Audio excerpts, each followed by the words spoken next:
Welcome to another episode of Car Talks with Josh. I'm going to be talking about reviews, order numbers, and why they're so important, especially on platforms. If you're on a platform or a marketplace of some sort and your sales and reviews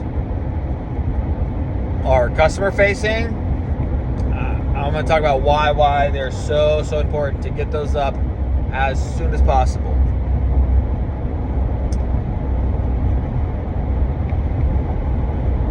When you think about reviews, or when you think about the customer journey, the customer experience, it needs to be as quick and smooth and easy as possible. Now, and I would say that's a majority of people's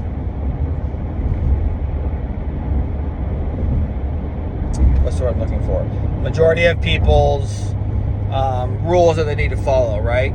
Now, there's going to be a difference when it comes to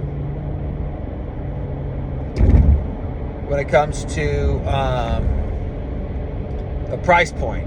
Okay, at a certain price point, to be honest, I forget exactly what they are. I think there's a $50 mark. I think a $200 mark. Again, I could be getting these wrong. Don't quote me.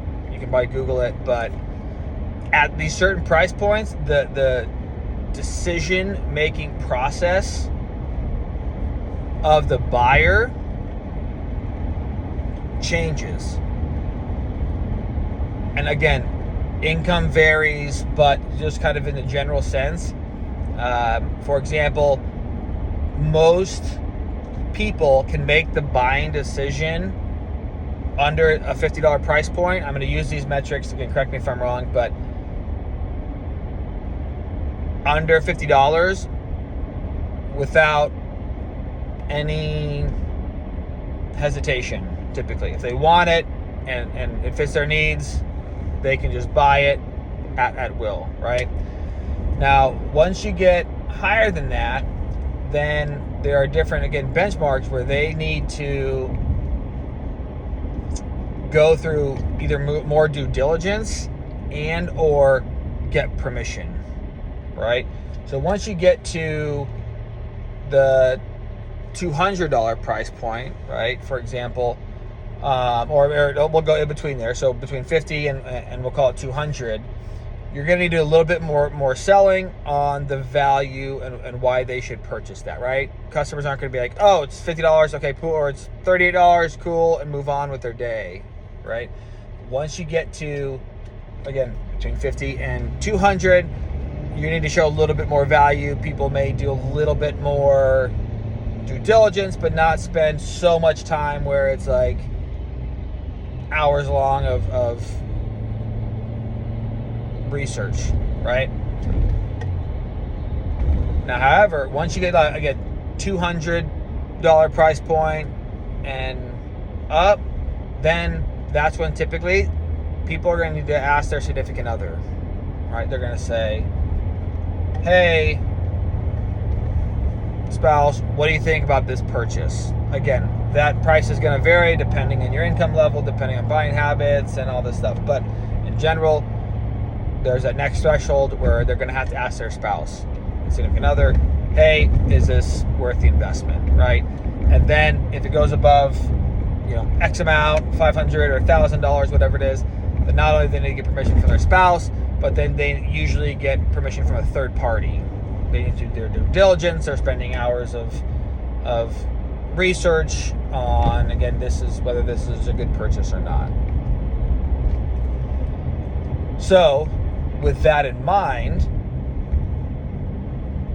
or keep that in mind, when you are pricing your goods. If you can get away with a $49 price point compared to, let's just say, a $59 price point, then it should be an easier, quicker buying decision without having to either second guess or is it worth it, or really build value, and delay that buying power or that purchase, right? So the next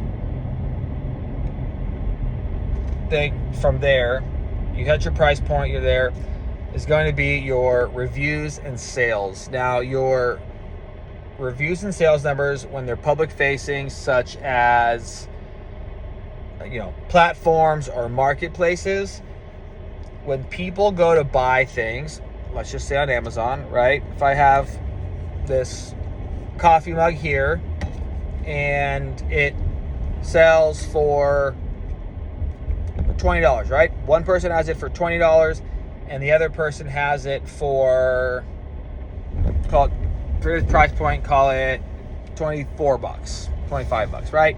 Exact same item, exact same everything. Now, the $25 price point has, call it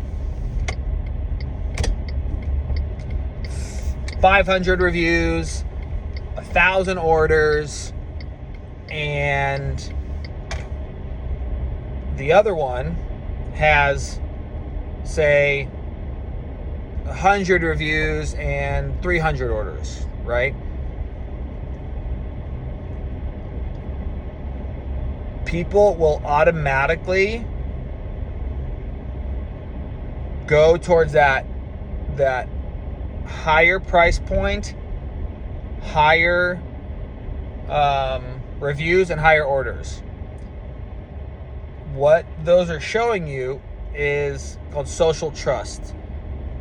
So those numbers are essentially saying, oh, if 1,000 people must have liked it and they paid a few dollars more, it must be worth it. Boom, I'm just going to go for it, right? Same thing with reviews. If 500 people reviewed this product and it's only a few bucks more, hey, let's just go for it. And all this happens in an instant, in a second, right? Usually they're not mentally or really going through it or speaking it out loud. But so that goes to the importance of especially when you're first starting out, is getting as many reviews as possible, getting as many orders as possible. Even if you're like barely making any money, cut your prices, do sales, do everything to get those up higher. Because the higher you get them, the quicker it is for people to see that social proof that other people must have enjoyed this, they must have liked it, they've got good reviews, this is awesome, boom, get it done.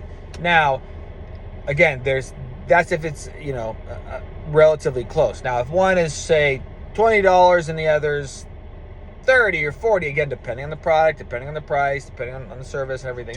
But if they're relatively close, people are going to go with that social proof, psychology of purchasing.